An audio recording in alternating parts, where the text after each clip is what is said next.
العلاج يستعان فيه بالجن. وعند أحمد وغيره من حديث جابر بن عبد الله أن النبي صلى الله عليه وسلم سئل عن النشرة فقال هي من عمل الشيطان. إذن عندما نستعين بالجن لنكتشف الأمور ولينقل لنا الجني الأخبار، هذا يسمى كرامة عند الناس ويسمى تخديما.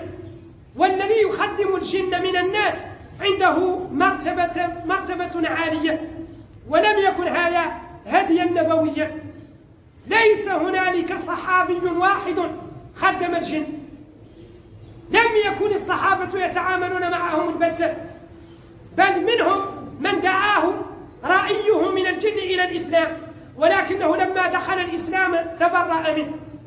خطر بن مالك الدوسي، وكذلك سواد بن قارب الدوسي،